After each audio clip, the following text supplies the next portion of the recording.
Naam, ikiwa bado tupo katika dirisha la usajili, stori nyingi zimekuwa zikihusu usajili, lakini klabu ambayo imekuwa ikisajili sana wachezaji ni wekundu wa Msimbazi, Simba. Hawa bwana wanahusishwa na nyota wengi na wanafanya hivyo kwa sababu tunafahamu situation yao so far kwamba kuna wachezaji wengi wameondoka ndani ya kikosi chao, lakini wanaitengeneza project nyingine ambayo inaweza kuwafanya wafanye vizuri katika kampeni za ndani na kimataifa pia. Mnyama yuko serious dukani, yuko serious sokoni kwa ajili ya kushusha vifaa hapa ambavyo vitamsaidia kuongeza nguvu kwenye kikosi chake ili waweze kufanya vizuri msimu huu. Hawataki kuondoka empty, msimu usiishe wako empty, wanataka kuondoka angalau na kombe lolote. Ikishindikana basi katika michuano ya kimataifa huku waendelee kufanya vizuri wakiwa na malengo ya kufika mbali zaidi, lakini eneo kubwa zaidi ni kuvuka hapa walipo leo, kwa maana ya hatua ya makundi kwenda hatua ya robo finali. Sasa tayari kuna nyota ambao wameshatambulishwa ndani ya kikosi chao, kwani maingizo mapya kikosini, wapo wa ndani, wapo wa kigeni pia. Lakini kwa wakati huu bado kuna nyota wengine ambao wanaendelea kuhusishwa na Simba, na yupo mchezaji kama Jospin Ino Loemba ambaye jana tulimwangalia. Ni nyota anayetokea Jamhuri ya Kongo au Kongo Brazzaville, na vyanzo vinathibitisha kwamba tayari ameshaingia ndani ya Simba, lakini sisi tulikwenda tu kumwangalia kwamba ni nyota mwenye profile gani, anatokea wapi na mazingira namna hiyo. Sasa nyota mwingine ambaye baadhi ya vyanzo vinaeleza kwamba ameshamalizana na klabu ya Simba, of course kwa upande wangu kupitia vyanzo vyangu ni kweli nimethibitisha uwepo wa taarifa wa Steve Barker kuhitaji huduma yake, na mazungumzo tayari alishafunguliwa kwa takriban siku 5 zilizopita, lakini uthibitisho wa kwamba amesha saini mkataba na Simba tunawasubiri Simba wenyewe waje kututhibitishia, lakini tunaheshimu vyanzo vingine ambavyo vimethibitisha kwamba nyota huyu ameshaingia ndani ya kikosi cha Simba. Huyu ni Ansset Oura. Yes, sasa Ansset Oura huyu ni mchezaji wa namna gani? Profile yake, ukubwa wake uko vipi? Wewe unatakiwa kufahamu kipindi ambapo unaona hizi tetesi, lakini mpaka anakuja kutambulishwa unatakiwa kumfahamu vizuri. Ansset Oura all the way kutoka Ivory Coast, Afrika ya Magharibi, taifa ambalo limezalisha wachezaji wengi bora hapa nyumbani kwa maana ya Tanzania. Wa Ivory Coast wengi wanaokuja huaga wana perform vizuri, wengi wao ukihesabu ambao walishindwa na ambao walifaulu, waliofaulu ni wengi kuliko ambao wameshindwa. Sasa soko la Tanzania kama macho yake yameelekea ndani ya Ivory Coast. Sasa Ansset Oura yeye ni mu Ivory Coast tu, lakini anajiunga na Simba akiwa hatokee Ivory Coast. Ametokea wapi huyu nyota bwana? Ni nyota ambaye amecheza kandanda nyumbani kwake pale, kwa maana ya Ivory Coast. Alianzia pale, alicheza kikosi moja ya timu kubwa kabisa, timu yake ya kwanza hiyo ambayo ilimtambulisha katika ligi kuu ya Ivory Coast, inaitwa African Sports. African Sports kwa ambao wanafuatilia jukwaa hili, mara nyingi nimekuwa nikielezea kwamba ni timu kubwa, yani ukitoa ASEC Mimosas, African Sports ndio inafuata kwa ukubwa na kwa ushindani, ndo timu mashindani zaidi. Lakini nakumbuka msimu jana juzi ilishuka daraja ya ligi kuu ya Ivory Coast. Ni timu ambayo amecheza Pacome Zouzoua na hawakukutana, yani kipindi ambacho Pacome Zouzoua anaondoka kipindi ambacho Ansset Oura anaondoka ndo muda ambao Pacome Zouzoua anaingia ndani ya kikosi cha African Sports, na Pacome ilishuka timu akiwa nayo yeye. Sasa baada ya hapo akacheza timu nyingine pale ndogo ndogo Ivory Coast, na timu kubwa zaidi ni ASEC Mimosas ambayo alikwenda kujiunga baadaye. Alivyojiunga na ASEC Mimosas bwana, aliingia kwenye kikosi cha kwanza cha ASEC Mimosas. Ilikuwa mmoja ya wachezaji wa kutumainiwa kweli kweli. Tutakumbuka ASEC Mimosas 2021-22 walikuwa na strong squad, kikosi chao kilikuwa bora kweli kweli, na ndio ulikuwa msimu wa kwanza kwa Pacome Zouzoua kuingia ndani ya ASEC Mimosas pamoja na Ansset Oura.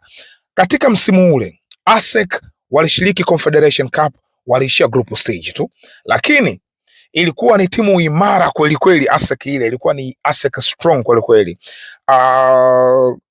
Just imagine ni ASEC ambayo Pacome Zouzoua alikuwa apate nafasi. Just imagine Pacome Zouzoua hapate nafasi ya kikosi cha kwanza, aanzi kwenye kile kikosi. Aliyekuwa anaanza ni Stefan Ki Azizi. Kweli lazimika Azizi Ki atoke ndo Pacome aingie. Kikosi chao kilikuwa vipi? Abdul Karim Cisse alikuwa anakaa langoni. Fullback ya kulia Yao Kwasi Atoula ambaye alishaenda Morocco akarudi tena nyumbani, sababu ametokea ASEC, alienda Morocco akarudi tena nyumbani, yuko upande wa kulia. Pale katikati kuna mabeki wawili, Wonlo Kolibali beki ya kati ambaye alitokea TP Mazembe ndo akawa amerudi nyumbani akawa nazima pale katikati. Lakini pale katikati pia alikuwa anacheza Suleiman Kulibali, alikuwa anapiga pale katikati, mlinzi mmoja, miraba ya kutosha. Alafu upande wa kushoto alikuwa ni Salif Mohamed Suleiman, alikuwa anapiga upande wa kushoto. Pale kwenye kiungo cha ulinzi Aka Assis, moja ya viungo bora kabisa ambaye msimu uliopita tulimuona katika fainali za Confederation Cup akiwa anapiga katika kiungo cha chini pale. Lakini juu yake alikuwa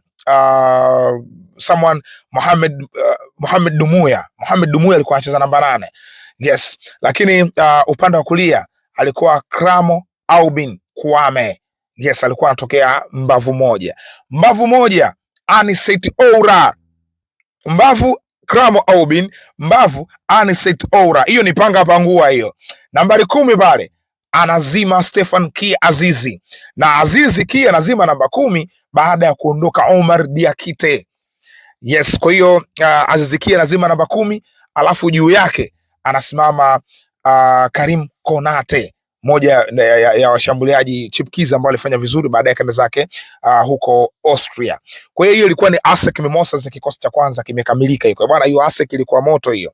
Lakini ASEC hiyo bench kulikuwa kuna mtu mmoja anaitwa Ngolo Kante. Yaani huyu sio Ngolo Kante ndo jina lake, ilikuwa ni jina la ziada. Yeye ni Mohamed Zugrana. Alikuwa anapiga hapo katika kiungo cha ulinzi. Anakaa bench lakini kiungo cha ulinzi. Lakini pia huyu Ismail Olivier Toure, mlinzi wakati wa Simba, ingizo jipya hilo, na mwenyewe alikuwa nazima pale nyuma katika safu ya ulinzi, lakini alikuwa anatokea bench kwa wakati huo. So hawa no ASEC Mimosas ambayo ilikuwa ya moto kwelikweli chini ya Julien Chevalier ambaye ni kocha wao. ASEC hiyo licha ya ubora wake wote walikutana na mnyama mkali. Bwana, walikula gongo 3-1 hapa uwanja wa Taifa hapa Dar es Salaam.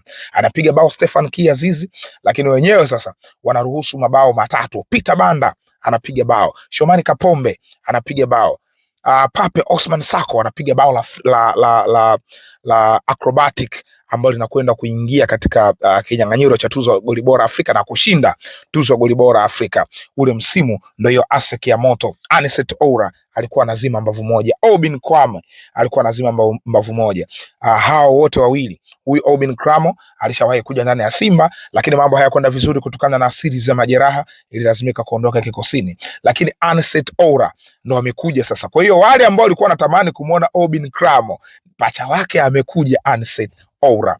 Anicet Oura alivyotoka ASEC Mimosas akaelekea zake nchini Afrika Kusini kwenye kikosi cha Stellenbosch. Yes, Stellenbosch bwana ni timu ambayo ina network kubwa ya kiusajili, wanasajili wachezaji kutoka kila kona ya Afrika. So Ismail Olivier Toure alikuwa yuko pale, alienda naye huyu, waliondoka wawili, Ismail Olivier Toure mlinzi wa kati pamoja na Anicet Oura, wote wakawa wameenda ndani ya kikosi cha Stellenbosch ya Steve Barker. Kufika ndani ya Stellenbosch, performance ilikuwa nzuri, wote waliingia kwenye kikosi cha kwanza.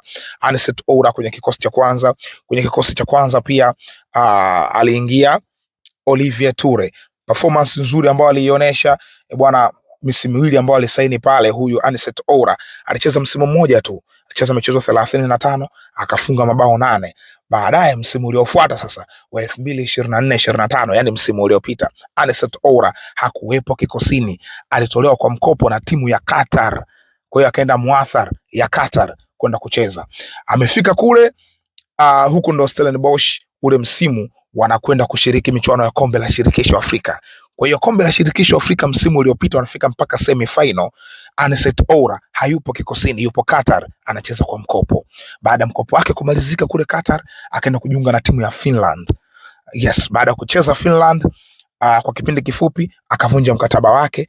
Steve Barker akamuita, akamwambia njoo ndani ya kikosi cha Simba. Sasa sijui kama tayari amesha saini ama la, lakini situation iko hivyo. Moja ya mawinga hatari ambao Steve Barker mwenyewe ndiye ambaye alipropose huyu aje ndani ya kikosi cha Simba. Kwa hiyo tunasubiri tu kadri muda unavyozidi kwenda, tutazidi kuona kama ni kweli hii dili ipo kwenye mazingira gani au imekuwa vipi, lakini mazingira ndio yako hivyo. Sasa wewe una nafasi ya kuweka comment kwenye comment section kwa hiki ambacho nimekizungumza, kwa namna ambavyo unamjua Anicet Oura. Unaona Simba wamesajili mchezaji sahihi au mnaona hatoshi kwamba ongeza kuchukua mchezaji bora zaidi yake? Weka comment kwenye comment section hapo, bila kusahau kusubscribe.